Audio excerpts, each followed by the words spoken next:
Back. Next up is the keynote, the only keynote we have at AFPIF this year. And to take us through that keynote session, I will invite my dear Nnenna to take us through the session. Nnenna, thank you.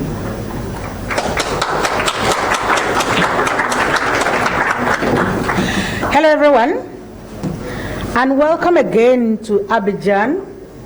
I think Makta did a great introduction of Abidjan in the earlier session. This is the capital of happiness in Africa. It's the capital of chic and bon genre. And if for any reason you need your flight extended, please let me know. If you need the flight cancelled, and we'll get you a residence permit. I always have a free room at home. I don't live very far from here. And as an Abidjanese, I want to share something with you. Yesterday, someone was saying the language of Molière and Didier Drogba. There is another language spoken in Abidjan. It's called Nushi. It's the Abidjan French. If you want to know more about it, on Sojo après. Catch me after that.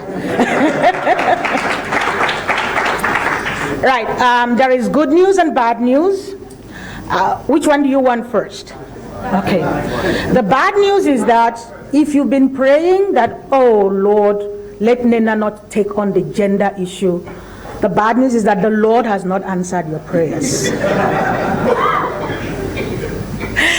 And the good news is that we have a wonderful lady coming to address us on a very important topic. MainOne has been around as long as FPF has been around. So 2010 till now. And it is very encouraging that in such an august assembly of middle-aged suited, not all suited tech guys, we've chosen the very best of the ladies to sit here. You've had Manel since yesterday, and it's been burning in my heart. And this time around, we did the whole table just for the two ladies. And I want to say thank you very much for that. Don't take it too seriously, because the subject at hand is very serious. So relax. Funke is the Chief Executive Officer of MainOne, as I've said, that's been around for all these 8 years and counting. If you are in Nigeria, there's a way BBC calls it, Africa's most populous nation, something like that. So MainOne has been driving access in Nigeria, in Ghana, in Benin, in Cameroon, in Togo, in Burkina Faso, in Chad, and services in Cote d'Ivoire. So we have a true African speaking to us, an engineer by training, but a passionate person for access in Africa. I have my own questions, ma'am. I was tempted to ask her for her presentation, but something said, calm down and discover it, because it's going to be enchanting, but it's also going to challenge us. So the good news is we have someone who knows what she's saying speak to us, but the bad news is she's going to challenge us. My name is Nnenna. I come from the internet. I work with the World Wide Web Foundation. And one of the things we do is driving access and affordability of the internet. MainOne is a Nigerian member of the A4AI, the Alliance for Affordable Internet. And it is an honor for me to welcome one of the big ladies, one of the movers and shakers of this industry. And I'm happy you don't like protocol, Funke Opeke in Abidjan.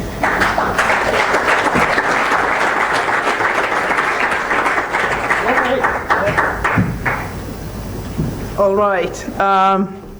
Bonjour, Madame et Monsieur. Bonjour. And after that, I think I will switch comfortably to English. Thank you, Nnenna, for that most kind and warm introduction. I could not be more flattered than that. But, you know, this is a tough presentation for me. It's interesting that MainOne has been in operation for about the same length of time as AFPIF has been in existence. But this is my first AFPIF meeting. Of course, members of my team have participated in previous meetings, but they've said, you know, it's us geeks, and you're not welcome. So when I got the invitation, I said, okay, it's my chance to go see what they do at those wonderful meetings. So I am really honored to be with this group. But it's not just about my chance to see what takes place at AFPIF. It's also speaking in front of a very informed audience on the issues of internet pairing in Africa, across the continent, even though I have a somewhat limited perspective. My perspective is largely informed by the work we do in MainOne, the work we do with the ecosystem, and what information is available in the public domain with regards to issues of pairing network traffic across the continent, which we would agree is somewhat limited. The World Wide Web Foundation publishes some information from the annual studies on affordability. But I hope that with the data I have, some largely from Nigeria, and some also driven from our work across MainOne's work across West Africa, sheds some particular insights into the challenges and the limitations of pairing across the continent, and that through this forum, and especially for those of us in West Africa, we will be challenged to take on some of these challenges and ensure that the data looks much better and richer in years to come. Now, I need to learn the technology, right? This is a critical button. I need that red one. Okay, all right. Now that the presentation is up, I think I'm allowed to delve in. Where's Africa on the map? And yesterday I was trying to get here, struggled all day, finally made it in at night. I am sure you have all of this data already that talks about what traffic is flowing out of Africa and the growth that we are experiencing on the continent.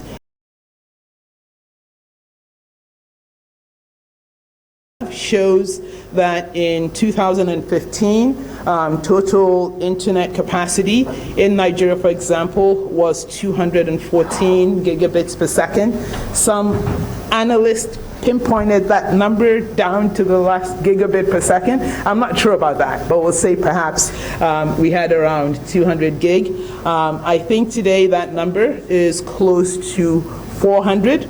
And that's my informed guesstimates. And I'll put it in context with some of the additional data I will share later to how much of that traffic is actually paired in Nigeria. But that's from being a player, a major player in that ecosystem, and to show what we know exists. We'll also show data on Ghana. Ghana, some of the data in terms of our presence at the exchange there, and also into connection with the Nigerian exchange, and then you can start to see how all these things tie together.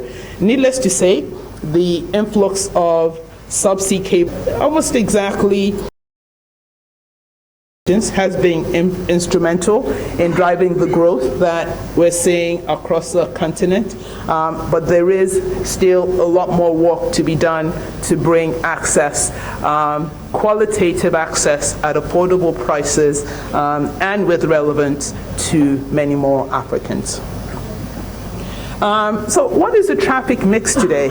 And I wanted to focus on the objective set by ACPIF to get 80% of internet traffic exchanged locally by the year 2020. And I would postulate that our experience shows that outside a few pockets on the continent, 2080 is probably the traffic mix that we have today. And you just thought, give a specific snapshot that we captured just earlier this year from a public Wi-Fi sites across Lagos in Nigeria. And as you can see, and we look at where the traffic is going, Google across YouTube in terms of specific platforms, Play and Quick traffic, various BitTorrent protocols from global sites coming next. Probably will aggregate that to another 20%. We have Facebook coming in at 4% of the traffic, but you really do not see any local destinations for the traffic that you'll see on a typical day at a random site in Lagos.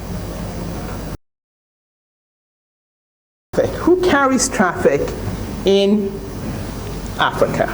Where is the retail consumer traffic originating, and who's taking that traffic directly from the subscribers and placing them on the net?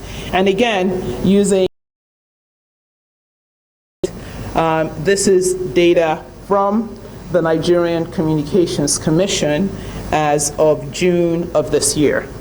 MTN has just over 30% of internet users, and it is a delight to see that MTN is actually participating in this forum. Any MTNers in the house?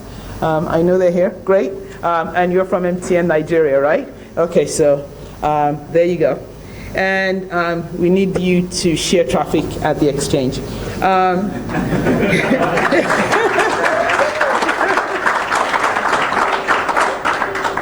Glo is next with 27 million, so almost another 30% of the users.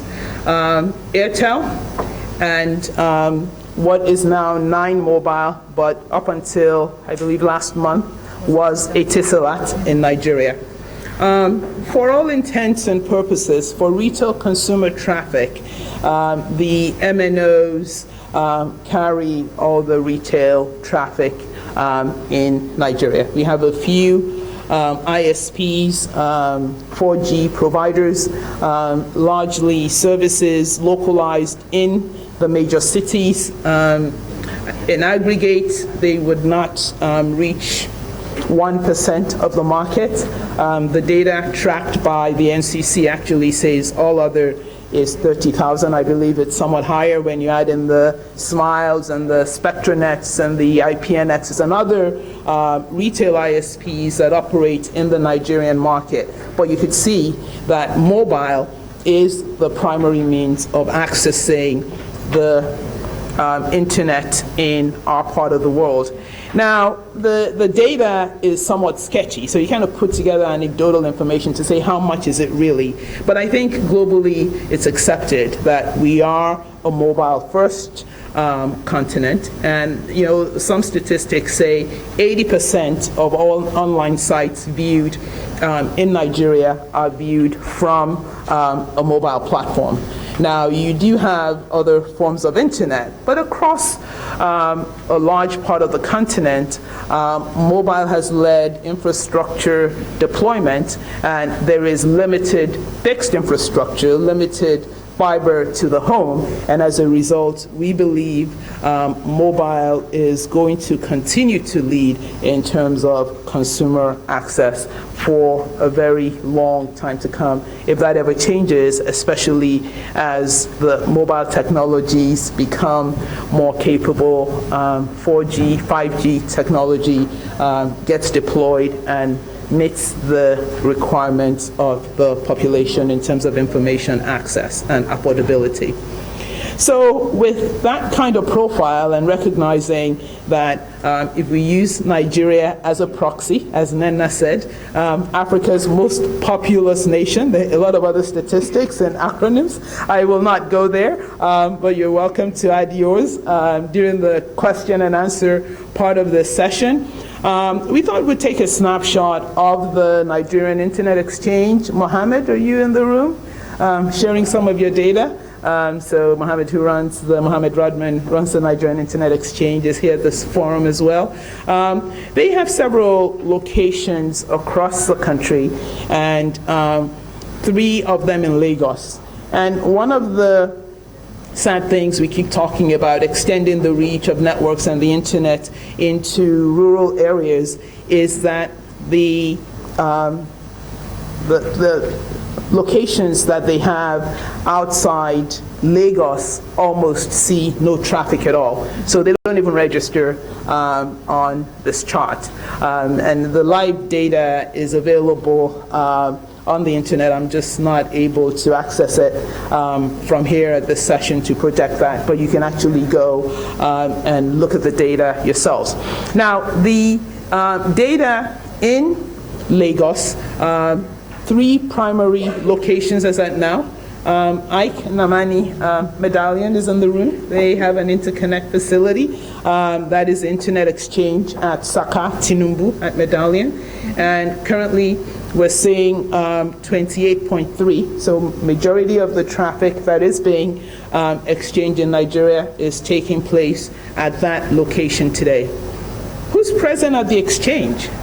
Of those retail operators who are carrying the traffic that I mentioned, the only name I recognize on this chart is Airtel. So where are the others? Big question. So obviously there's a big gap in terms of presence. Largest player at the exchange, Google, as you can see, with about 13 of the 31.5%. Clearly they're doing 40% of the exchange that's taking place in Nigeria at that internet exchange. Then we have some of the other internet service providers who don't even register on the NCC Internet Statistics table. So if those are able to register as whole single-digit percentages in terms of what's being moved at the exchange, you can recognize the potential if the retail, people who control the retail internet market were actually to start exchanging data at the IXPN. There are 2 additional locations now that we're starting to have carrier-neutral data centers come up in Nigeria. One is at Rack Center, where Smile, one of the other ISPs in Nigeria as well, a 4G ISP, large presence in Lagos, is exchanging traffic. And one at MDXI, which is a subsidiary of MainOne. So I'll do the disclaimer there. And we are pushing approximately 2 gig of data through that exchange location as well. There are other players at these locations, but not significant enough to mention. I think it's about 2.1 gig that's being moved overall at the IXPN. So that gives you a lay of the land, and you can see the contrast between what's happening at the exchange and what's happening in the retail market. Clearly, people in Nigeria want to speak to others in Nigeria. They want to transact with businesses in Nigeria. And I think if we look across the markets that we have exposure to in West Africa, we see very similar patterns in terms of traffic. A view on the network, another view on our network that goes beyond the Nigerian Internet Exchange, and we thought we'd give the view from 2015 to now, just to give some perspective as how things are evolving. As I mentioned earlier, we think we're probably doing 10% transit and 90% of the traffic, internet traffic, that we believe we're moving out of West Africa is going on proprietary networks, so it's going IPLC into Europe and then coming back into Africa. Because those core nodes where the traffic is actually being exchanged are offshore. Links is our largest pairing point, although as we've introduced more pairing points, that traffic has largely stabilized in recent years. We have a presence at Amex as well, and you can see the growth in traffic. We've seen the growth at IXPN with Google coming into get more access into Nigeria and exchanging more traffic in Nigeria, starting from around 2016. Not to say they were not present, but this is data that we're seeing on the network. And the dip in 2016 and into 2017 had to do with some mix with other caching sources from them being available in country, but again, traffic picking up back at the exchange, as I showed also in the previous chart. And we can see really impressive growth in the Ghana Internet Exchange, and I think there's bound to be more happening soon in that market based on our experience, largely driven by the government agencies. So the government is showing up as a big player, and rightly so, in the exchange in Ghana, which is very encouraging. We don't have the same in Nigeria. In Cote d'Ivoire, with civics being here, with the regulator, I expect that as the market continues to open up and internet continues to grow, that government agencies will also be required to share traffic and exchange traffic at the exchange to facilitate that local pairing that we're trying to achieve. Now, when we talk about Nigeria and the fact that hardly any traffic is paired outside of Lagos, you would think the networks don't exist. And this is data from our regulator that shows national fiber connectivity. I think this is instructive for two reasons. One, there is reasonable connectivity to facilitate access and pairing of data around the country. Two, we don't talk to our neighbors. So if you look at this, none of these links go right to the border, to the points to exchange or move traffic across the border, be it Cameroon, Benin, Niger, Chad, and the far northeast. We're not very good internet neighbors. And that reflects obviously in most traffic that you want to exchange across the continent, having to go to Europe before it comes back to be exchanged rather than being exchanged within the continent because the cross-border flows exist. Variety of reasons, national jurisdiction, different licensed operators, cross-border negotiating, what is required between the regulators and the hands-off. You need both the regulatory permissions and the commercial relationships. Sometimes you're getting into different currencies that are not even directly tradable. And so when you put that mix together in a market that's newly developing, this is what you have, where traffic is localized to each country. And just like our currency, to transfer Naira, which is our local currency in Nigeria, into SEPA, which is what is used in neighboring Benin, or CDs in Ghana, we have to do that transaction through euros or dollars. So again, it's very reflective of the economic realities and challenges that we have on the continent, and these issues play into how connectivity, internet connectivity, is evolving on the continent as well. But the reality is, what we're seeing now is it that it's proprietary? because all these nodes and the exchanges are taking place in London or some other foreign destination, or is it just that it's outbound? And we think that from what we see in Nigeria, the core routers take traffic out of the country.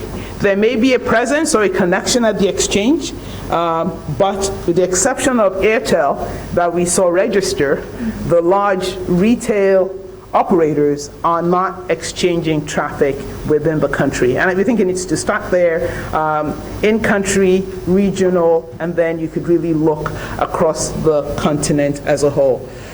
For Nigeria, as I mentioned earlier, even indigenous telcos and government agencies do not pair or exchange traffic at the exchange. I think the government agencies just don't pair.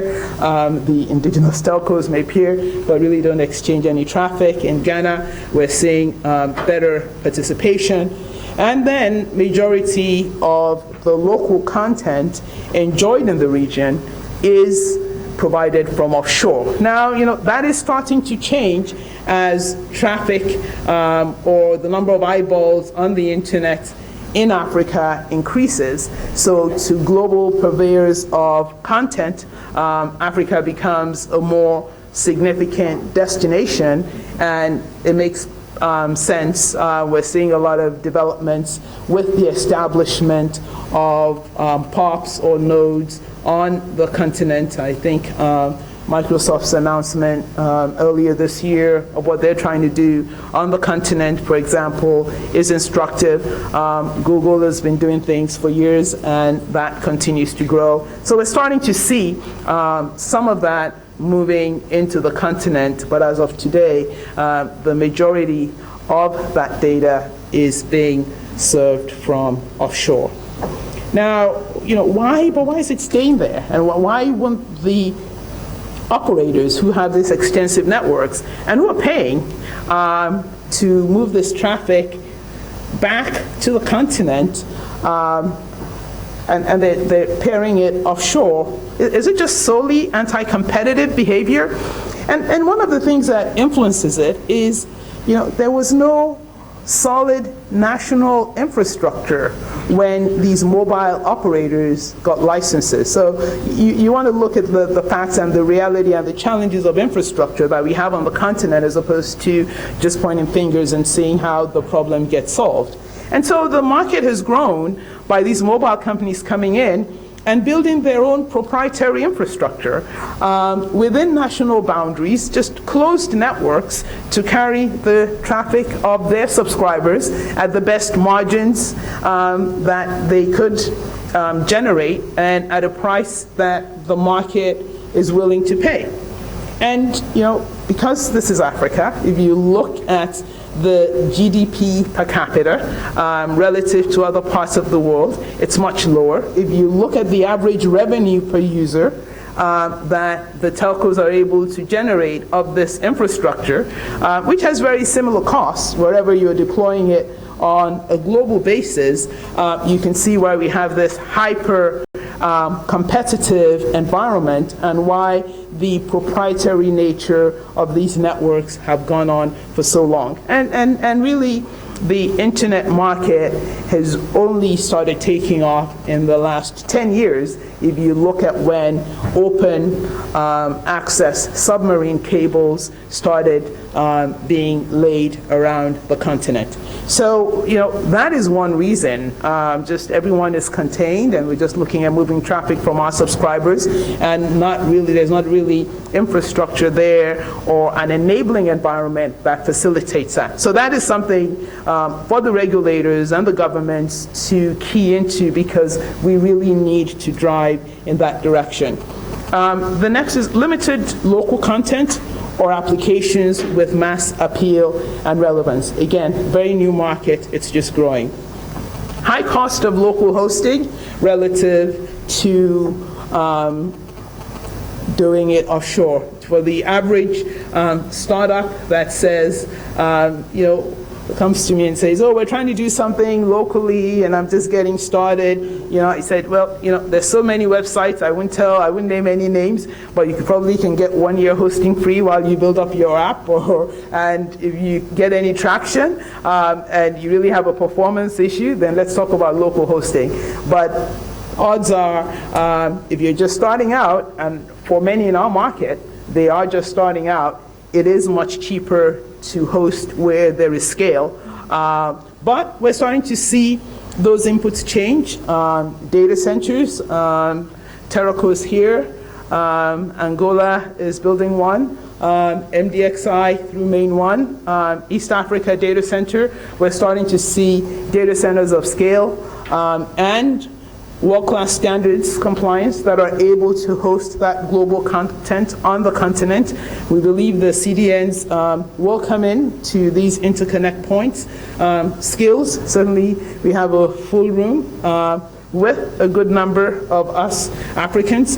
And then we're seeing more local businesses online to drive that relevance to help grow traffic in country. People now have applications that they want to reach, be it the local retailer, be it government services, be it banking services that are driving the need and the interest of the local internet community.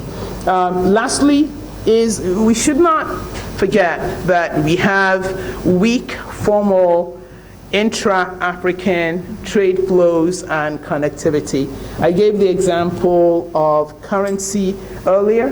The same exists with transportation, flights, doing business, formal recognition of agreements or business relationships across national borders because our economies are still largely informal. And as they become formal, then more of this traffic flows would start to exist as well. What is the traffic that could be served onshore? Low volume traffic has had the most impact, to be honest. So you'll hear about things like M-Pesa in Nigeria over the past 3 years. We've had a lot of success with mobile banking and online banking. But again, the volume of data from such applications, even if they're pervasive in the market, are still quite low. Other applications, still very immature. We think it's still quite early from what we see in terms of migration online, even with mobile and online banking in some of the markets. And the local business to consumer online engagement is still quite low. So you look at retail in the US, or you look at China, and you look at the ratios in terms of how many people, population to Amazon, population to Alibaba, and then you start comparing to the platforms in Africa, and you see that we're only just starting to scratch the surface. You don't have the Walmarts or the large businesses who are of relevance to the local community with a presence online, driving people online. Government, in a lot of cases, is also quite missing. So you don't have those e-government applications or educational applications, the massively online content from local institutions that make young people necessarily have to go online. And then really user-generated content is a trend globally. We're doing some, but it's still very nascent stages. We're seeing some localization by OTT players starting to show up. Google has, and they just recently were in Nigeria again, introducing some localized applications. Of course, you can't do Uber in Lagos without having data on Lagos, but still too much of that content is being served from outside the continent. Why does it matter? And I I guess I said to myself, so does anyone really care other than AFPIF and the people in this room who are promoting this? Are we just talking to ourselves? Well, I think it's a policy issue, and I think most governments in Africa now recognize that the high cost of internet is an issue that needs to be addressed. Nonetheless, you still see bad policy regimes being proposed. In my country, Nigeria, we've floated this issue of raising the floor of retail data prices recently.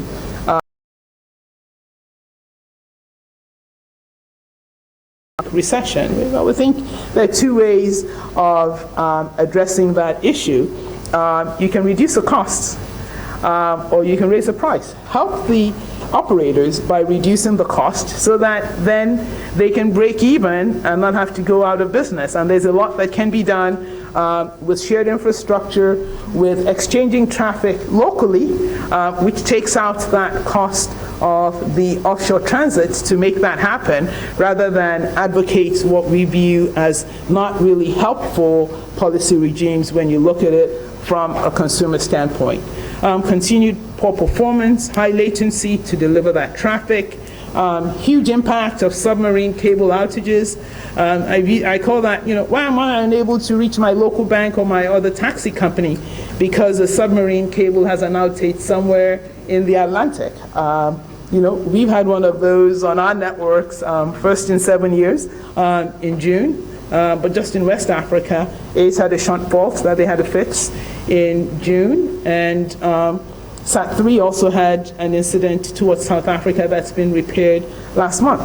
So why is that having so much impact on our ability to communicate with someone down the street? And again, that's something that pairing would help with. And finally, it does matter because we have a really large youth population with very high unemployment, the need to bring skills and information, and really expanding access, good quality at affordable prices will make a significant impact in Africa, much more than any other continent that I can imagine at this stage in history.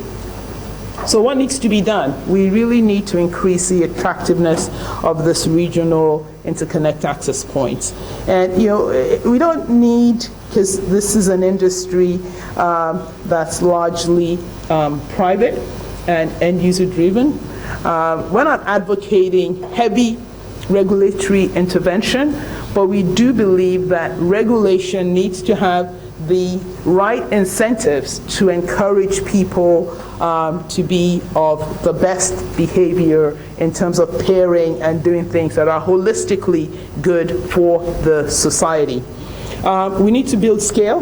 The challenges of Africa with regards to infrastructure and scale and affordability, given wallet sizes, is real.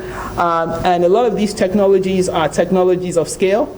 If you don't have scale, if you don't have the utilization, you are not going to get the low cost per megabit that's comparable to a market in which people are using 100 or 1,000 times the same data on the same infrastructure, because infrastructure costs and the markets are the same. And indeed, if you have a smaller base that you're serving, you're likely to get a lower discount, if you get any discount at all, from the OEM than the guy who's going to buy 10 times and so is getting the cost or has access to the engineers and it's actually driving their own silicon or building their own kit because they have the scale to do that.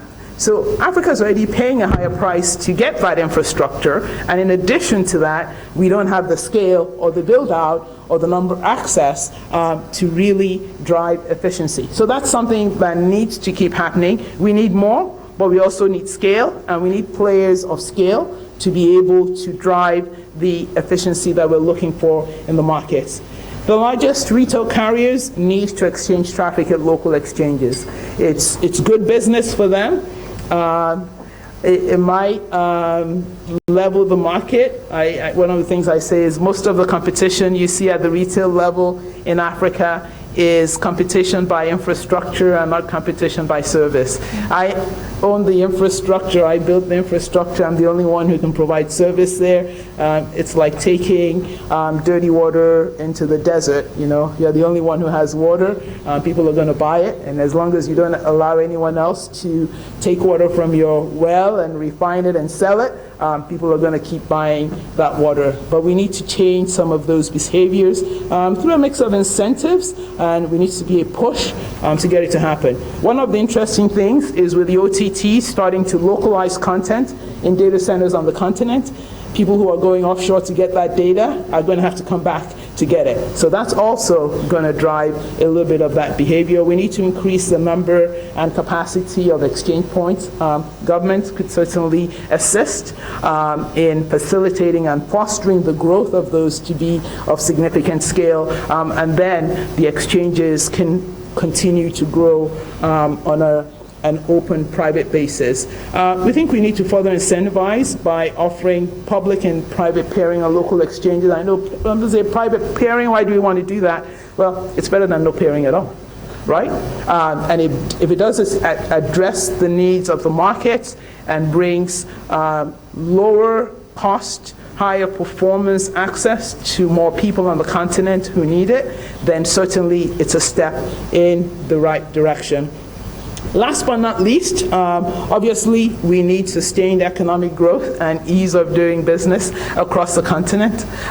Without that, really, I think a lot of what we're discussing is academic. So a challenge and an expectation that the economic growth that we have seen in Africa in recent years, we're in a little bit of a downturn now in some of the markets that are heavily resource dependent, particularly oil, as we're seeing in Nigeria, Angola. Ghana has seen a little bit of those challenges, that Africa is able to sustain the economic growth it has enjoyed. Ivory Coast has had very good recovery in recent years and continues to drive significant growth, and that growth can propel an ease of doing business and a willingness and attention being placed on engaging in global markets and in regional markets and alliances, and just by doing that, it facilitates the ease of our operators and our exchanges coming together to exchange traffic on the continent. Thank you very much. Doesn't want to say that.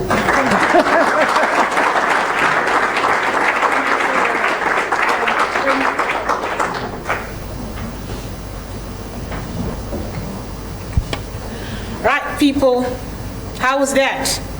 One more round of applause. Thank you, thank you, thank you. Okay, so consider that they pulled me from off the streets, yes, and they brought me here. Okay. So we're going to get into this conversation. I love the dirty water in the desert thing, because finally we will get there. And recently, someone came up to me and said, Nnenna, you've been talking about this internet thing. You dress up nicely, you go into nice hotels, you sit with nice smelling people, and you talk to yourselves. And you ride on your own Wi-Fi. And I'm sitting here and I'm looking at, yes, I'm well-dressed, sitting with well-dressed people in a well-dressed hotel, people smelling nicely furnished place, and we are speaking the same thing we said like 3, 4, 5 years ago. And are we going to come back in 2020 and say the same thing? As someone from Nigeria, I must confess that I don't know the exchange rate between Nigerian Naira and the franc CFA. I know the ones of dollar and euro, but I don't know the one. In fact, I still have not done it in my head. I don't do it. I've noted something, my reflection as you were speaking, that flows follow flows, whether they are traffic or flight or internet. And I want to come back to this audience. I have taken a lot of notes for myself. when you ask who cares, we care at the Web Foundation because we believe that internet access should be the primary promoter of digital equality between men and women, poor and rich, rural and urban. So these nicely dressed people in a nice environment with their Wi-Fi working will go down pretty soon to have a nice lunch and come back here and feel comfortable. But when we step out of Abidjan, there are people who still don't have connectivity. And more than 50% in Africa do not have it. And more than 60% of African women do not have internet access. So I know I may get emotional, but gentlemen and ladies, we need affordable internet access, and that explains why I am here. We care because this is for everyone. It is not just for nicely dressed people in nicely smelling places, but this is for every single African. I have my own question on infrastructure sharing. I took the notes about who is carrying traffic in Nigeria and who is pairing in Nigeria. I could not be shocked at that data. But since I'm a laywoman from the streets, I don't think I have the right to say why are the major traffic carriers not pairing. Maybe I should ask that, and people are going to reflect and let us know. Is this a Nigerian thing alone, or is this across all countries? I also noted the youth of Africa, the percentage of youth in this continent, meaning that this is where the market is. Youth and mobile together take us to the next frontier of the market. So where do we go from here? We are now at 2080, and we are envisioning that in 2 years we will be at 80-20. I don't know if you are running for presidency on that. I don't know who would vote you. But I'll give the floor back to the audience. These are my reflections as I tweeted along, by the way. I hope you are tweeting. And maybe you have a few reflections of your own and a few questions from your side. Could you please raise your hand, and then we'll go with you. I just want to see anybody. Yes, sir. Yeah, thank you, Funke, for the presentation. It's very good. Ben Roberts from Liquid Telecom. I think a lot of us over the past few years have been expecting Nigeria to become a regional hub for data. And we've seen a trend where Johannesburg and Nairobi are regional hubs for those East African and Southern African regions. But from what you've told us just now, it doesn't seem like it's going very fast in becoming a regional hub for West Africa. So the question really is, if something isn't done to make it happen, who will? If not Nigeria, who else might become a regional hub for West Africa? And is Nigeria taking it seriously and getting on to try and not lose the opportunity it has?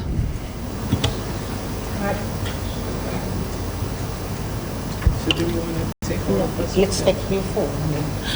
Any other question? Yes, sir. Right behind. You don't have a mic. You need to come. I don't have a mic, but the interpreters need to hear you. So I would like you to borrow one. Thank you. Okay.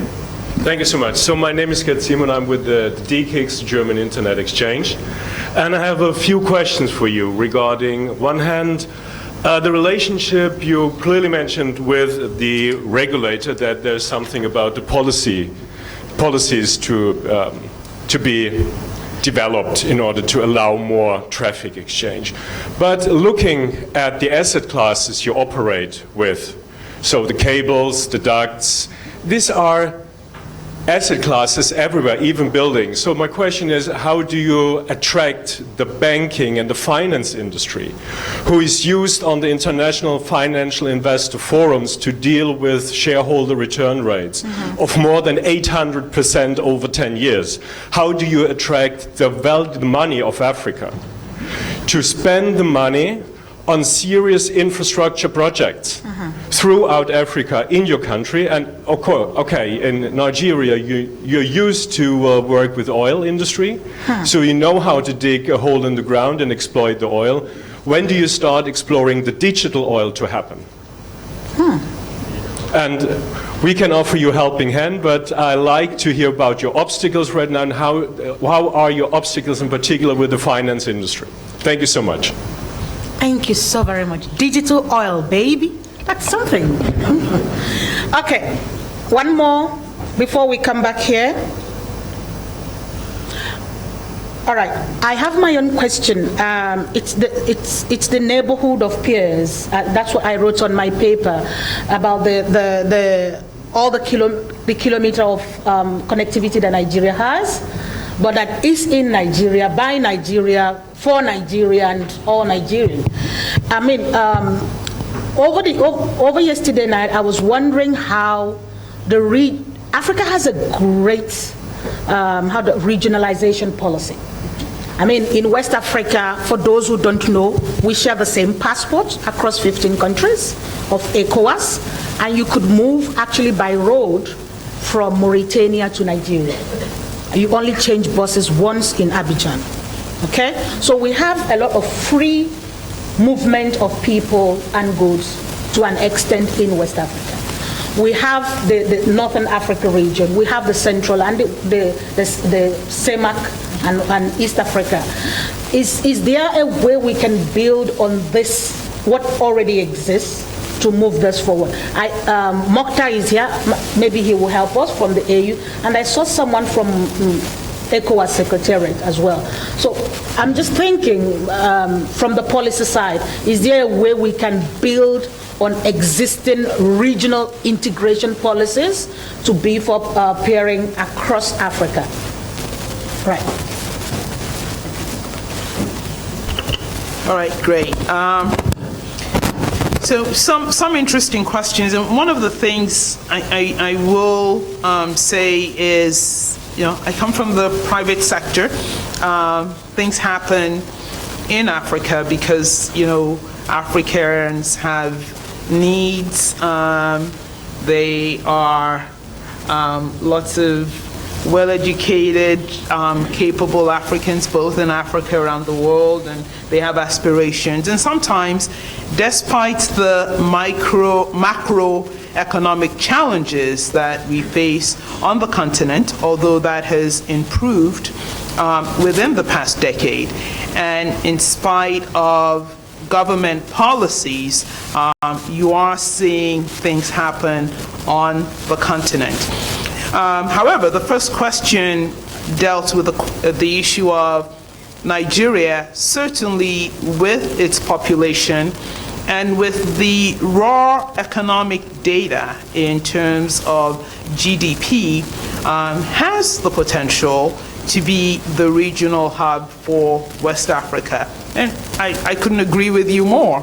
It's why we built a privately funded submarine cable to serve Nigeria and the rest of the West Coast market, but truly with Nigeria as a hub, because we saw that opportunity. What I would say is it's also disappointing for us that Nigeria, from a macroeconomic standpoint, has underperformed, and so the realization of that has been slower than we expect. Now, does that mean it's not going to happen? When we look at West Africa, despite the weak performance, just the sheer size of Nigeria still makes it one of the largest players. I think the role that we continue to play, and I think there are many like-minded West Africans, is to find those areas of commonality. One of the things I did not highlight is when the Nigerian, of course we land, our cable lands in Ghana, for example, so when the Ghana Internet Exchange and the Nigerian and the Ghanaian Internet Exchange are moving traffic, and we'll continue to build out with all the different countries we serve to try to make that happen. But clearly, policy and macroeconomic factors play a key role, and I think Nigeria has underperformed, and so the development of Nigeria as a regional hub, be it for aviation, be it for other kinds of economic activity, has lagged expectation over the past 10 years. We had the other question about, the asset classes are the same. How do you attract financing? Tough one. So it's exceptional to attract the financing. Right now, we carry some local debt at 25%. So when you're building infrastructure and the only way you can finance it is pay 25% interest rates over a 5 or maximum 7-year tenor, the prices are going to be different from someone who has a 3% 25-year or 12-year concessional loan or a grant to build infrastructure.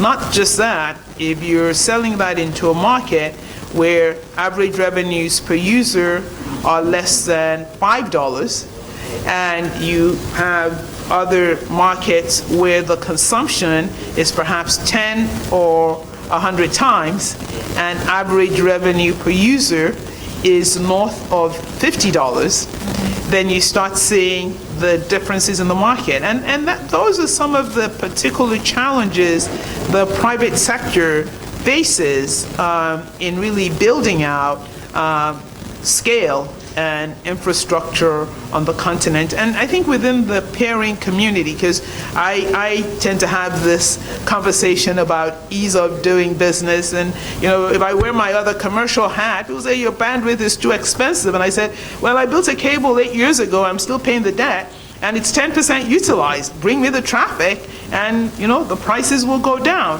But for me to stay in business, just to be able to provide that service, I need to service that debt. And that debt, because of the risk profile of the continent, and because of many other issues, is priced the way it is. And so, when do we start exploring the digital oil? That's the other side of the conversation we keep having with our government, our policymakers as well, that we truly need to enable the deployment of this infrastructure. We need to reduce input taxes. A lot of our governments want to charge high fees for licenses, for spectrum, for permits, right-of-way to deploy infrastructure, rather than focus on output taxes when the jobs are created and commerce is enabled, collecting taxes on the output side rather than the input side.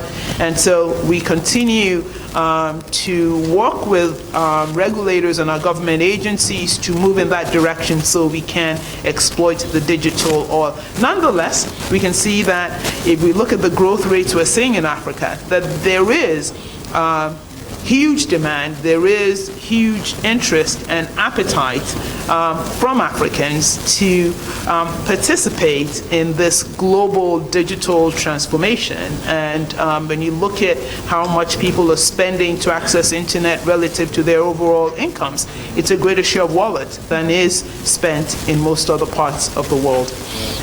Neighborhood of peers, regionalization policies, regional integration.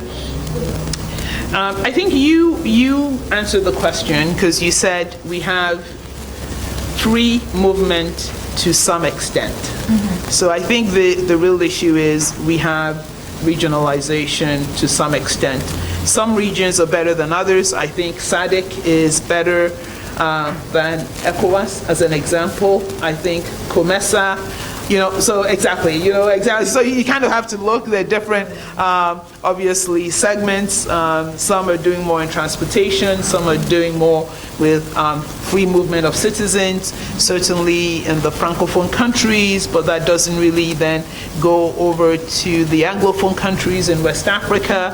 You have the uniform currency. So there are different barriers, but I would say, it's not there yet. I couldn't travel with my ECOWAS passport yesterday morning to Abidjan. That is why I could not come in on the morning, and I had to go back and get a Nigerian passport because the ECOWAS passport I had did not have biometric data. So even though there's still different grades within the regional integration that we say exists that makes it difficult to get the desired results. So work in progress. Yeah, no, but the reality is you could look at the very discouraging side of, it is challenging. I said if it were not challenging, AFPIF would not exist, right? Because we're here to address the problem. And when I also look at the work we've done over the past 8 years, I said when we came in, everybody said we couldn't feel the impact of MainOne. You landed the submarine cable, we thought, it was going to be in Nirvana. And for the first few years, we used to have this thing, I just called feel the impact, because nobody could feel the impact. And then we had a submarine cable outage, the first in 7 years, 2 months ago, and I felt like I was going to die. The whole country, the whole region, everybody was like, no, we have bad internet. It was actually a news item that MainOne is bad. Did your mother call you? Yeah. Because what? Did your mother call to insult you? No, my mother didn't call to insult. Because my mother, yeah, it didn't get that bad, but a lot of other people did, and just sympathized because they thought, how are you coping with this? But it was news that, internet suffered because MainOne was down. So clearly, despite the macroeconomic challenges, despite the high cost, there is starting to be an impact. When we look at the e-commerce companies, when we look at the work we're doing with some of the OTTs, when we look at the work we're doing with the exchanges, we are seeing the impact. So there's still a lot more work to be done, but indeed there is progress being made. And I believe that improved macroeconomic conditions, better government policies can only accelerate the progress that's being made. But I think we are definitely on the right path, but we need to see that accelerated to meet the aspirations of Africans. Yeah. I noted that. I actually wrote it in my paper before now. Okay. I'm not convinced that we will get to the 80-20. You have not succeeded in convincing me, madam. So I will put my vote in my bag and go with it. But one last thing that I actually believe that can happen. Do you think that AFPIF can reach a 20-80 participation between male and female participants by 2020?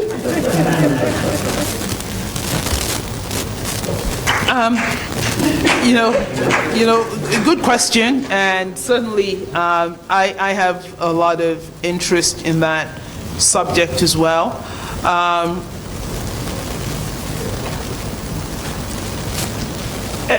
Not yet.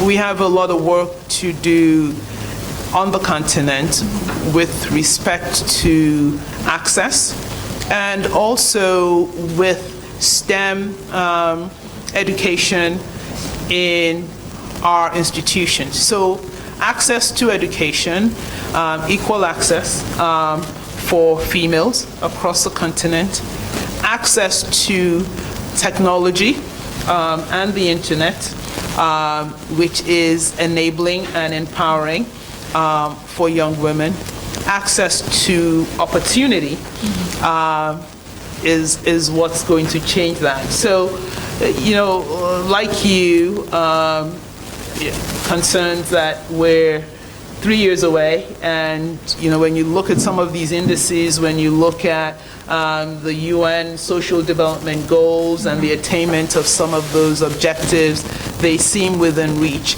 But the fundamental work that needs to be done is the kind of work that AFPIF is doing.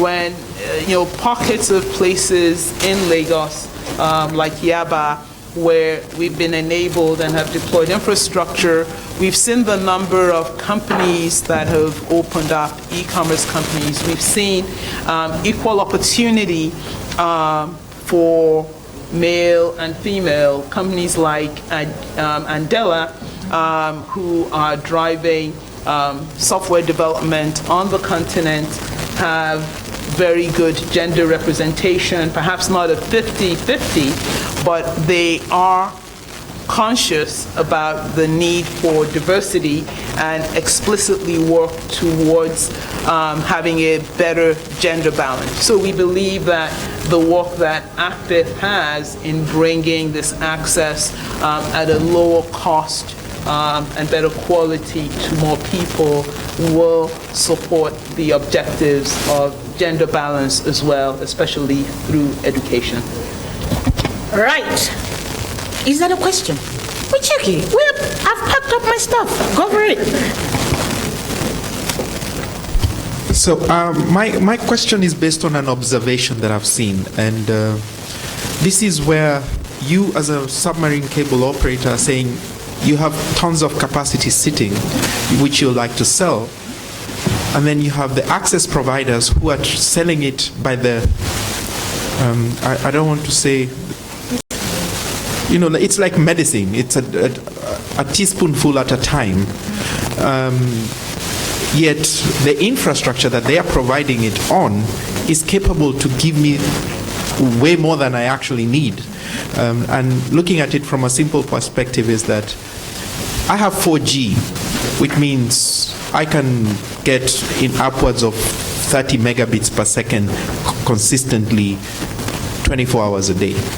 But the bundle, the only way I'm allowed to buy it is buy a bundle which is in megabytes per second, and 1 GB, 2 GB, 10 GB, which costs a lot.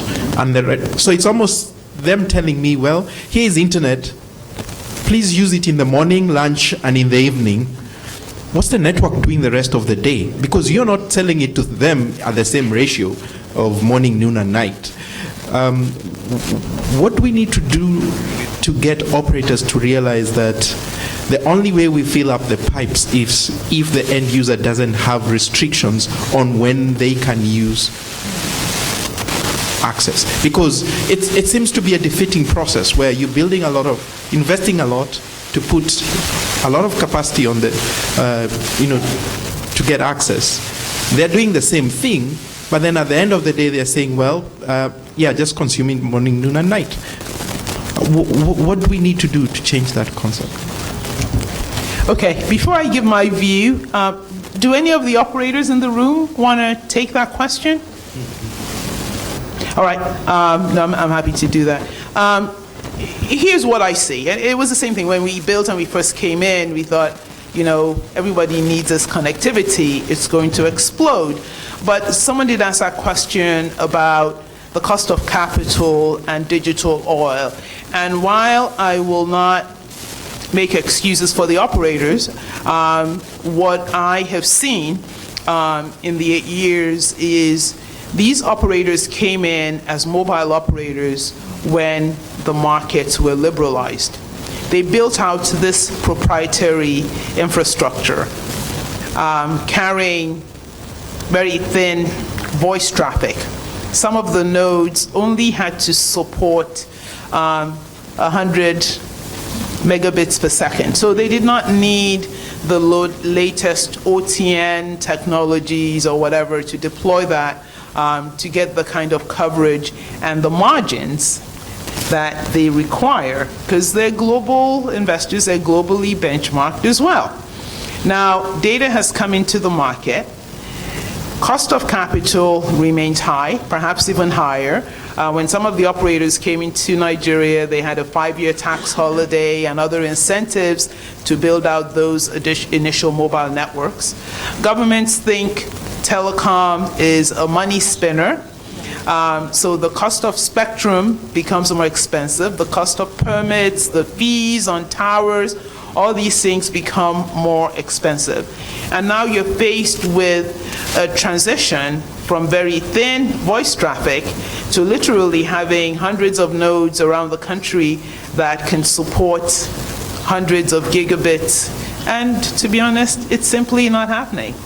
And they are proprietary. They built out all these very proprietary networks. So I carry my own traffic. I build my own fiber, even if it's not cost effective. And everyone is looking to protect and maximize their own proprietary advantage, especially on the retail distribution side. And that's what we see in most countries across West Africa in particular. In some countries, Kenya has done some really good work in terms of facilitating shared infrastructure, because I believe shared infrastructure, whether compelled or commercially negotiated, is a critical element of bringing down costs and expanding the affordability of services. But it hasn't happened at the same rate across the continent. My view is when you look at these proprietary networks and you keep talking about building proprietary networks like were built in Singapore, I say this sometimes at home, it's not very popular. Singapore has a $70,000 GDP per capita. Nigeria has less than 2,500 last time I looked. So you have to come up with innovative ways of building out to enable the operators do business and still break even. I think for us in Nigeria, I don't know if my government fully appreciates the lessons learned, but the exit of Etisalat, I think, is quite instructive. What drove a global company of that scale to come into the market and then walk away? They essentially walked away from the asset and turned it over to the banks and said, with the devaluation we've seen, we cannot continue to pay and put ourselves as shareholders at a disservice, essentially by paying the banks and not making any money from the business for the foreseeable future. So rather than continue to suffer that, you might as well take it. And we're going to leave. And they walked away. So after investing a few $1 billion. So we think that's instructive in looking at the dynamics of the market. And I'm just speaking objectively, not as a market participant, but just acknowledging some of the challenges. And we still don't have enough. So there's a question of we still don't have enough infrastructure, and the infrastructure we have is proprietary. So if you're asking me to build more infrastructure, how am I sure I'm going to make the return or even make my investment back, not to talk about making a profit? So those are some of the challenges that some of these operators face. Nonetheless, there is demand. I think there's a partnering, there is a role that government and regulation can play in reducing the risk profiles and helping to ensure that investors are able to generate a return. Nigeria is doing some things now in railway with companies like General Electric and things like that. And indeed, it can be done. So, but we're not there yet. Martin, are you standing up to ask a question? I am. And Right. I'm quite happy to be patient. There's two things. It's now or never, because we're Yeah. closing in 2 minutes. Here's the question, and maybe it's a good one. That's to get me extra time. Thank you, both of you, for your support of AFPIF and having come to this event over the years and seen changes. I've heard you both speak in other fora in many places around the world. As an outsider who is trying to deploy infrastructure in here, I could ask you many questions about data centers, about internet exchanges, fibers, whatever. What I really want to ask is, how can either you two or the appropriate people bring more people into this industry to help educate regulators, to change things, to move and fix some of the problems that you've both talked about and others have talked about here? Because, as I said, I'm happy to stand here patiently and listen to the pair of you. It's wonderful. And I want to see more movement. I want to come back in the years to come to West Africa and see major changes. And how can we help as people with experience in other places in the world? But more importantly, is there work being done to educate regulators, to bring more people into the into the conversation and move the needle here. Fix some of the problems that other operators have told me about. That's my question, and it's really just, I don't know, it's just I feel your heart. Motivational in some way. I feel your heart. I'd like you to take that question because you do good work with the A4AI as an example, and maybe you can talk about some of the work you've done. Right. I think we've overshot our time, but you have my heart. I mean, from me to you. For any person to engage in peering and traffic discussions, you actually have to understand how the internet works. That means that if we want 10 people in the next peering and the interconnectivity meeting, we're looking at having at least 1 million other people come online. When you born digitally, you begin with your social media and your email and all of that. You need to graduate from that to begin to ask the critical questions. So if we don't have more people coming online, we would not have the cream that you have here. So someone needs to journey through phases before they begin to ask critical questions. What you hear the man on the street say is, internet is too expensive. And that is all that he knows. But then for him to get to the land of the connected, to begin to analyze what comes into the cost of my internet connectivity, then you get there. That is when this person will say, I need my voice to be heard in this kind of place. I need to contribute. That person will cease to see us as nicely dressed people talking to ourselves in nice places. So my first response will be, we need to bring in a lot more people online. And how do we do that? It's by lowering the costs. So the entry barriers need to be removed so that more people can come in online, more people can begin to benefit, begin to create content, and they'll be like, how can I actually traffic my content? And they begin to ask these critical questions. I have been around for some time, and that makes me educated enough to ask these questions. But the one who just has 1 gigabyte for the whole month would not be able to engage. Okay? So we need, with your help, that's why we are here saying we need more people online. We need to lower the barriers, and we need affordability to be at the reach of every African, whether they are in the city or whether they are in the rural areas, whether they are women or whether they are men, whether they are children or whether they are old people, whether they are handicapped, whether they are very educated or whether they are poorly educated. So removing the access barrier is the most important thing, and I think that's why we are all here. I may not answer all your questions, but you know that this is what we are dedicated to as the Web Foundation and as MainOne. Thank you. Yeah, Right. I'll just add to that, to add the spin of the regulator. Picking up on what Nnenna said, I think really getting the public more educated so that they also lend their voice to ensuring government is putting in place the right policies. But I must say there is a lot of work being done and engagement of regulators. I know A4AI, was actually launched in Abuja. So to, again, promote those policies, and they've engaged the regulators. So there are numerous efforts and engagement to get regulators across the region, across the continent, and we see differences in different countries. I think APIF, one of the things that's been crossing my mind, perhaps also coming out of this, sending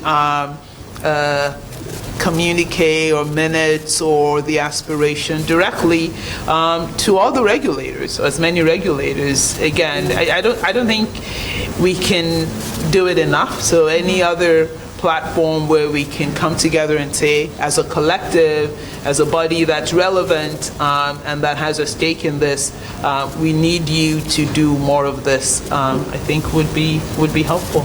Yeah. Thank you. Thank you, everyone.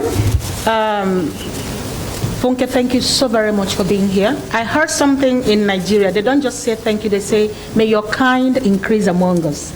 May we have engineers, female engineers, CEOs, rich, beautiful, quality women like you. May your kind increase among us. Thank you very much for being here. We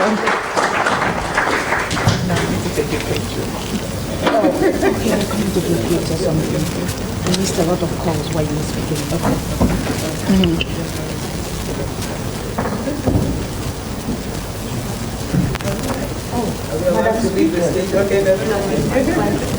Okay.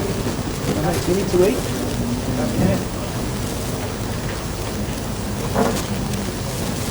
You want us to come down or?